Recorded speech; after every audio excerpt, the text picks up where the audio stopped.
Hi,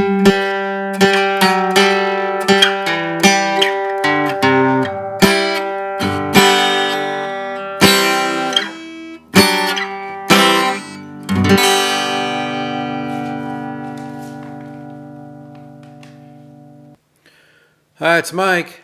And I'm Fran. And this is Mike and Fran Unrehearsed, episode 34. You're listening to Mike and Fran Unrehearsed, real life internet radio on 216 The Net at noon on Wednesdays. And as a reminder, we're also on Radio Garden, which reaches our international listeners. And we're also on Anchor and Spotify now, too, because all of our podcasts are going to be rebroadcast on Anchor.fm. And incidentally, if you guys tuned in last week to listen to episode 33, it might have got cut off about, I don't know, maybe about 5 or 6 minutes or so, because the show actually started a couple, 2-3 times. And we're trying to get that under control. But please bear with us. And please go to either our YouTube channel at Mike and Fran Unrehearsed so that you can listen to all of our shows in their entirety, or go to anchor.fm/Mike and Fran Unrehearsed. All of our shows on there. And incidentally, if you guys want to have a podcast of your own, go to anchor.fm. It's really easy, and I'll walk you through it if you have any questions. Sound good? All right. How many of you guys have pets? That's right. Mom's question for you guys today is, how many of you guys have pets? Cats, dogs, rabbits, what? Goldfish? Does that count? No, I'm kidding, Ma. I had goldfish. Remember? I had tropical fish. No, you had goldfish. No, I never had them. I had tropical fish. I might have by default. When we were kids, I remember we went to the art fair. And we threw ping pong balls in these little cups, and we came home with bags of goldfish. I know. And then you cleaned the water and you put hot water in it. I know. And you cooked them. I know. I remember that. I didn't do it on purpose, but I was never fond of fish. I would never go to a store and buy fish. You won them, and I was stuck with them. I know. Well, I was hooked on tropical fish for a while. Yes, you had a tank. The only reason I brought that up is I was on a Zoom call a little while ago, and it was actually Old Town School folk music, playing guitar, and my friend was playing with a goldfish tank in the background, Carlos, and I said, Carlos, how are those fish doing? You know, it's springtime. Are they happy?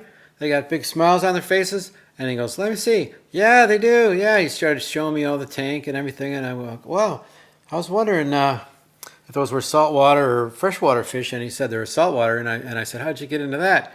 And I go, well, you were probably 8 years old when you walked into a fish tank store and you said you had to have fish. And you know what he said? Yeah, I think that was right. It was about 8 years old, and I was just kidding around. And it was kind of funny because that kind of happened to me too, but maybe I was 10 or something like that. But anyway, you get the bug, and you got to have a fish tank. And saltwater fish are beautiful if you can maintain them. That's for sure. Anyway, enough of that talk, but what was I getting at? What was your question again, Mom? What was your question? Well, do you have dogs? Oh, no. So what was that again, Mom? What? How many of our 1,000 listeners have pets? How many of our thousands of listeners have pets? Well, I'd say every single one of them. And No. I'm just saying that if you do, and your pet has a problem, what are you going to do? You're going to wait for the next day for the veterinarian to open its doors up at 9 o'clock? No, you're going to call Pet Telehealth. That's right, we have a pet telehealth service available. And all you have to do is send me a text to 847-903-8061, and I want you to send Pet MD. Pet MD. That's a doctor for pets, otherwise known as a veterinarian. And send me a text at 847-903-8061. Send Pet MD to that number, and I'll get back to you with the link to how you can sign up for 24/7, 365 access to a certified veterinarian for your pet for any reason whatsoever. Any reason at all. Okay? And guess what? You're unlimited in the amount of calls you can make. and all the pets in your household are included. Sound good? So one. that means the cat, the dog, the snake, the rabbit, and the goldfish, or whatever. Okay? All right, guys. Thanks so much. I appreciate it. Any questions, please give me a call. You know my email, Mike and Fran Unrehearsed at gmail.com. And if you have any questions, please send them to Mike and Fran Unrehearsed at gmail.com. We haven't got any in a little while, but I know that the wheels are turning out there. So send us some questions and we'll get them on the air. We'll say your name and where you're from, and we'll go from there. We'll do our very best to answer your question. Okay? Sound good? So that's Mike and Fran Unrehearsed at gmail.com. Thank you. Thank you so much. So I know there's a lot of movie fans out there, and I know you guys are just itching to get back to the theaters, and hopefully that's going to happen real soon, right, Mom? Might have to wear a mask and be 6 feet away, but hopefully that's going to happen soon. So Sunday was the 93rd Academy Awards. Now, we used to have big parties for the Academy Awards. We used to have a lot of fun. We used to dress up like characters, years ago. like actors, directors. We had a huge big screen, LCD projector, the whole shebang. And it was a great time. We haven't done that for years. Haven't done that in a long time. And this year, well, especially was a little bit different because it was pretty low key. But Mom did tune them in. I flipped around a little bit. I just wasn't that interested. I started watching it, and I thought they were in looked like in a casino or somewhere. It just looked too casual. Looked like a stand-up comedy or something. Club. Well, I beg to differ. I think they did very, very good with changing the format. All right. I think that the presenters talked an awful lot more about the role the person played, what they had to do to play that role. I like that. Did. And I like the fact that they had a lot of flowers decorated in this big place. Well, they had it in like the train station and then another place? But it was beautifully decorated, and I thought it went much better than I anticipated. I like the years that they had a host, one guy doing the whole thing. I mean, that's what I like. And he makes jokes, and he makes fun of the people in the audience and all the stars, and it's all in good fun, and it's usually really entertaining. Well, I think probably Billy Crystal's one of my favorite guys. I think he's the most popular one of all the people. I thought he did a great job. So I kind of missed that because there's a lot of these other people, that I've never seen before. Yeah, they might be actors and actresses, but they're not a host to me. I would rather have just one person that's been a host before, that knows how to be a host. Well, this was a year when I had not seen any of the films. Well, not hardly any of us have. And it was interesting. I thought when Frances McDermott, who won for leading actress with No Man Land, when she gave her speech at the end and her wolf howl, but when she said everybody go to the movies was great. Yeah. Because none of them we have seen.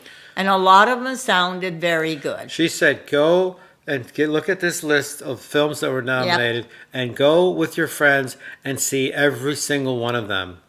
And, every time the Academy Awards comes around, usually what we try to do is to see as many of the films as we possibly can. And we might be playing catch up until the night of the Academy Awards, but that's what we used to do. And 9 times out of 10, we saw almost every film that we could see, unless it was a foreign film that you had to drive to Timbuktu to see it in this one theater, and it only played there for a certain limited amount of time, and then it was too late, and it was real hard to see those films. Yep. But we did try to do that. And now, I mean, I haven't seen one film that was up for any award, not even one. I would love to see Minari. I think that's how it's pronounced. The Korean one in the South. Absolutely. And there was a short in there about the octopus that was just great. I forget the title of it, but showing an octopus reaching out with one of its arms. I'd like to see that one. Really? But anyway, I enjoyed it.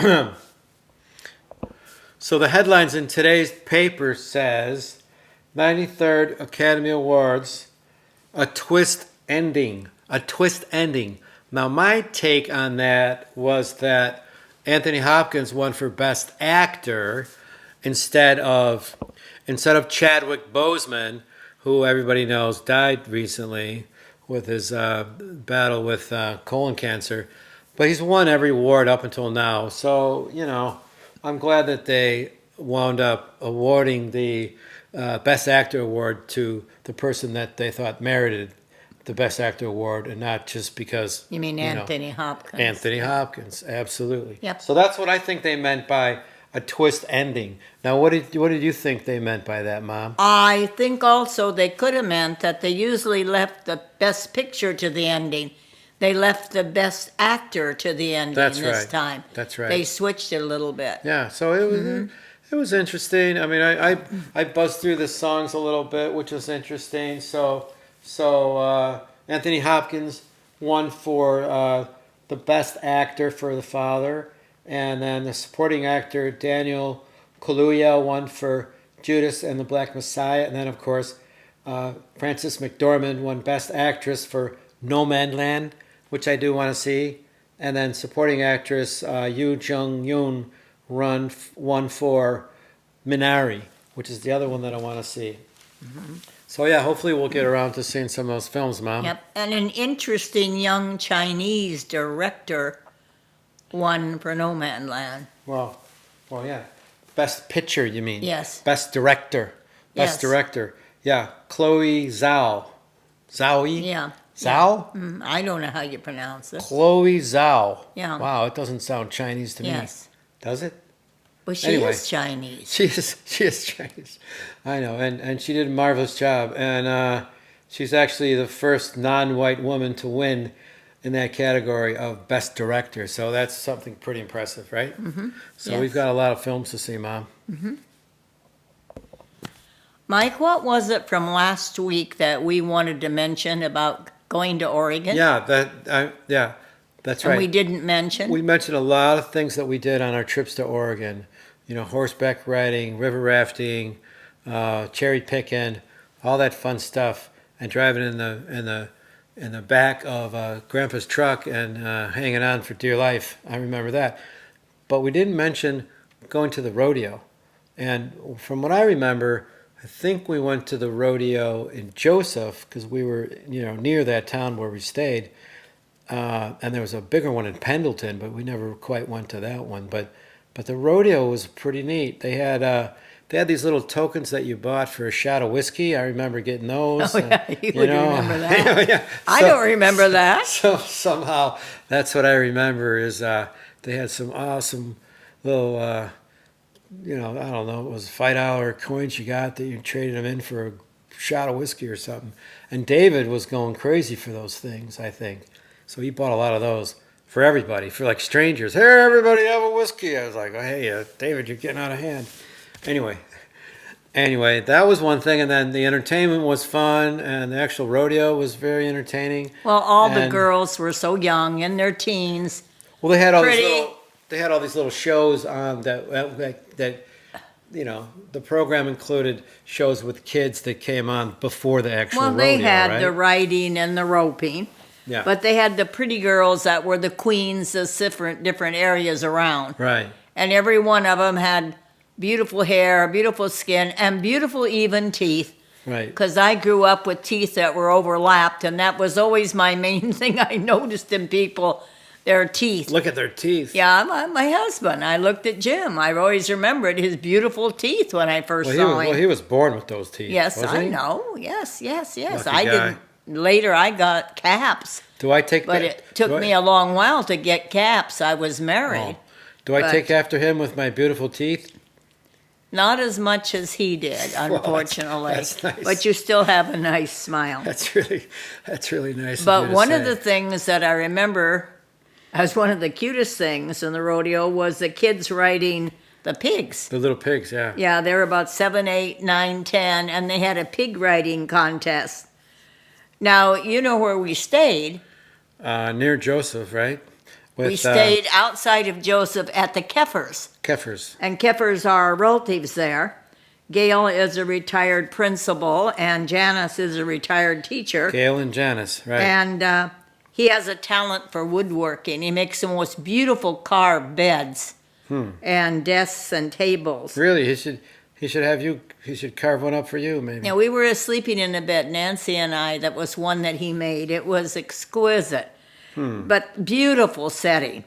You look out of their house and you look up through the big trees and see the mountains up there with snow on the top in the Beautiful. middle of the summer. Beautiful. And they have a lot of deer. They have all of their garden and flowers and things covered with a mesh netting because the deer come to eat it all the Oh time. wow. And Michael, you amazed them with something. What was it? Their grandkids. Oh yeah. We sat around the backyard, and I took out one of my harmonicas and started playing some songs, some silly old songs like I don't know. I guess it was maybe come on, Mom, help me out. Well, Clementine. Oh my darling, Always Clem. oh my Oh, yeah, darling, yeah. oh my darling Clementine. Well, they even got one for one of the Okay. grandkids who We did- played it yeah, later. that's right. The next time we came, After we left. they got the kids Yes. asked for harmonicas. Yes. When the Saints go marching Yes. in, You Are My Sunshine, those kind of songs. Yeah. And those are the songs that I would play when we drove up to Eastern Oregon, and I would have you in the car. I would have both your sisters and my cousin Cindy. So it'd be Mom, Donna, Nancy, Yeah, and we Cindy. mentioned that And we last would- time that you played it at the What I'm hotel going to or say the lodge. Yeah. is that while we were driving, Yeah. it's such a straight shot. It's beautiful. You got the Columbia River on the left, and all the electric fans running up there in the Yeah. mountains for electricity. And I'm driving with my knees playing harmonica all the way up there for like 5 hours. Well, maybe not 5 hours, but what was funny is I would try to play a song wrong, and then Cindy would go, "That's not right," and then I go, "Okay, Cindy, let's try to play it again." So we kept ourselves entertained with the harmonica, and of course we played for some folks up there, and every year we used to go back, or every couple years, they'd say, "You're gonna play that harmonica again, there, buddy?" And I'm like, "Okay." Well, hopefully that when we go out in June, we might be able to go back over there again.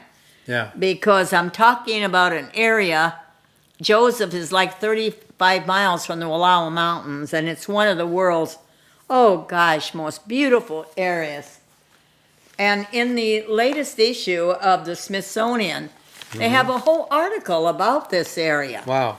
And they were talking about Okay, so the Minam River Lodge. And it's up there in the Wallowa Mountains. The Minam is an area that always is one of the coldest places in Oregon. really, And I have memories when I was 16, early 40s, I somehow was old enough to take a train and travel over to Eastern Oregon to my Aunt Etna's and Uncle Clyde's. And while I was there, they took me one night up to this little town of Minam up in the mountains, and it was to a dance. On Saturday, I guess they had a big dance. It was a big social hall. And I remember, if I remember correctly, that everybody that had little babies came in and lined them up, laying down on a bench. They didn't have little car seats or little carrying things, and they wrapped them in a blanket, and they were all lined up on these benches, and there was an older lady or somebody watching them. now didn't they have like babysitters or anything like that? No, or- they brought them with them, the family. It was a whole family Oh, whole event. family. Okay. And all the men were wearing their plaid shirts because this was like lumber country, and flannel shirts. And I remember a young boy came over to ask me to dance, and I Yeah. said no. And my aunt said, "You can't do that. That's very polite and rude. You have to say yes." So Unpolite, I you mean danced a unpolite, couple yeah. of times, and they had, gosh, I think they had an accordion, a guitar, Violins. violins, I don't Fiddles? know. Real country, kind of up in the mountains style. What song do they play when you I dance? have no idea. No idea.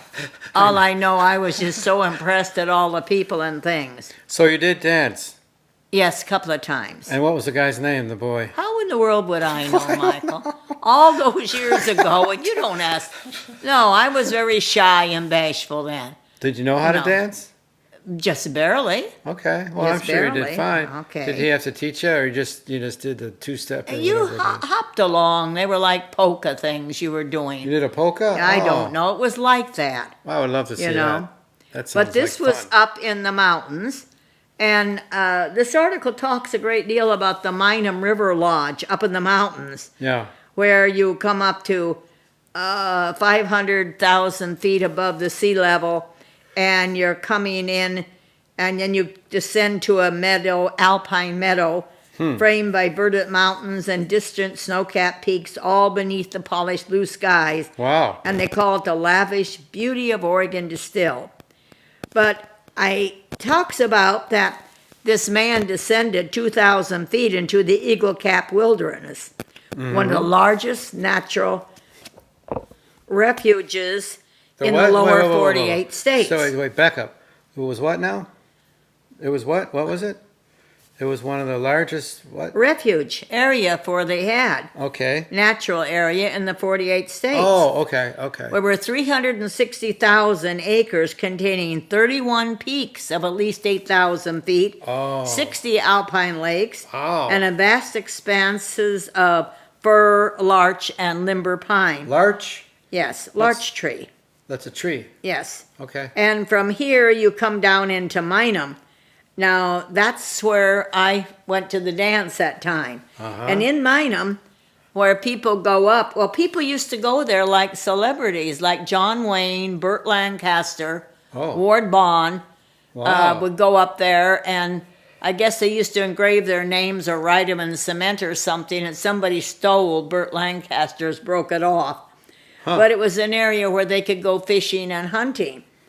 Oh, And wow. up there, you would never believe it, they had food that you wouldn't believe. They had like a gourmet thing for up there in the mountains.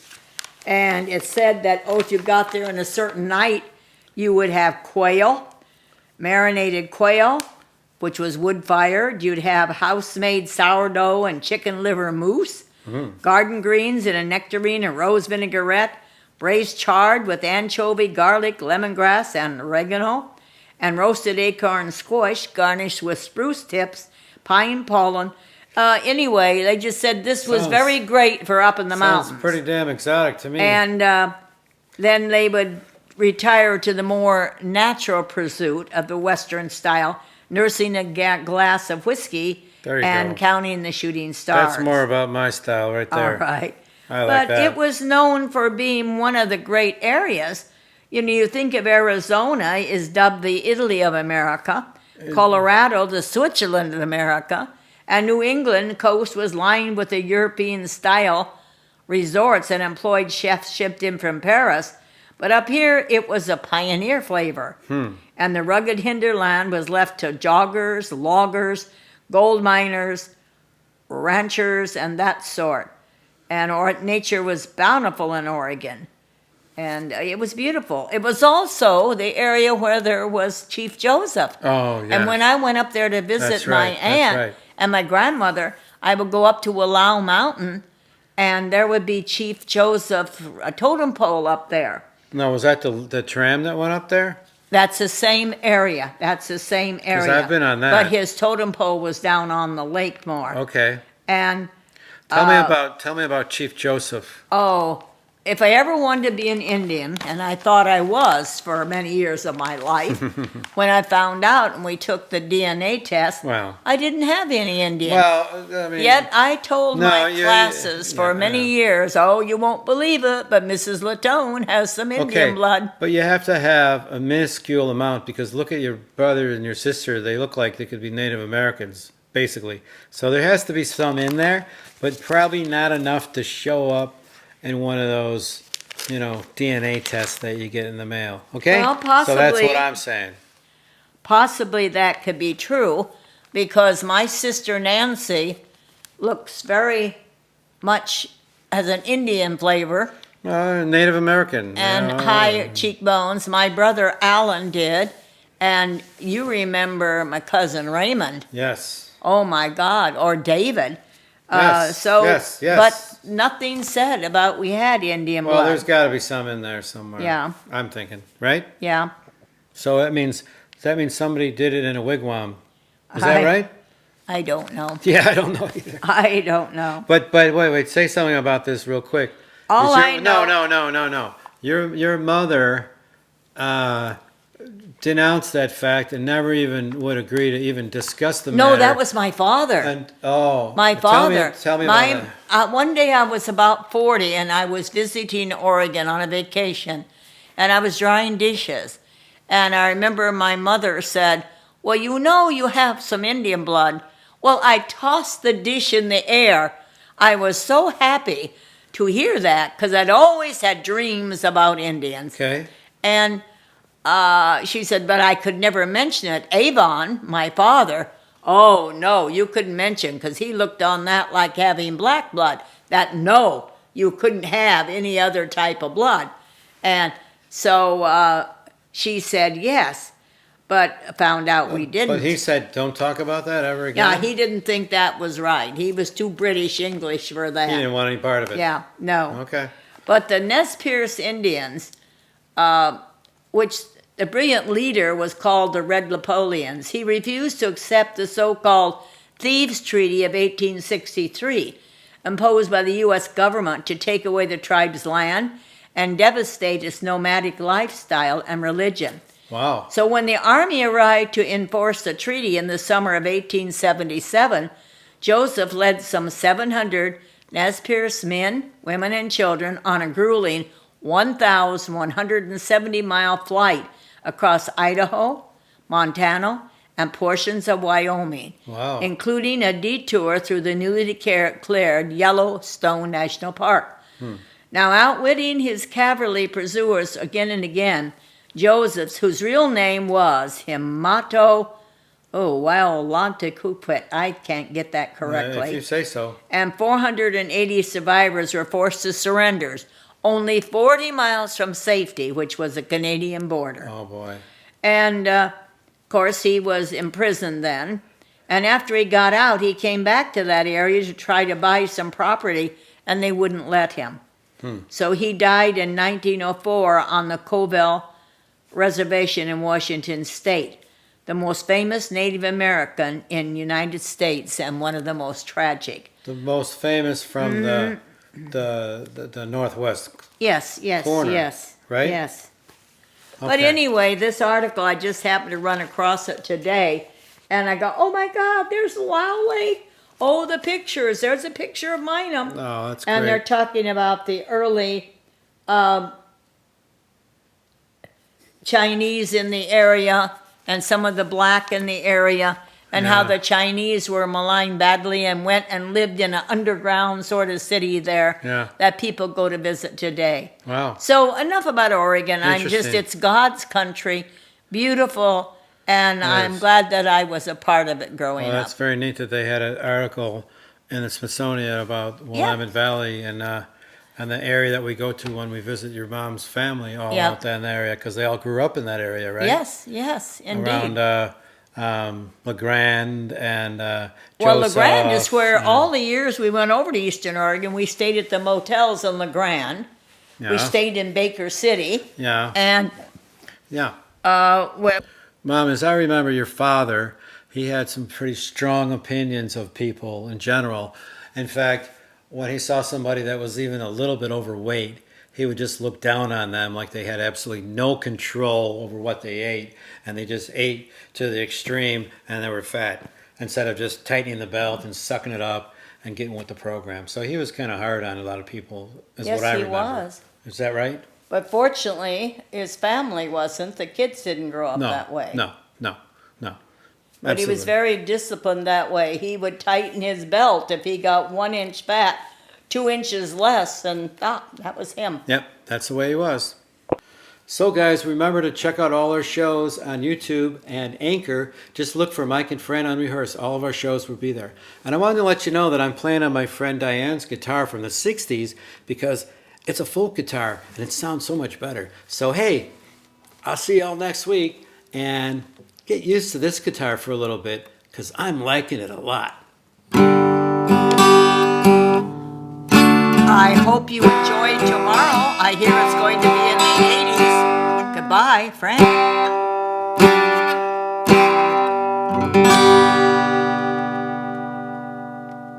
Hey, that's it. We got 15 seconds. Hey, Okay. what else you want to say, Mom?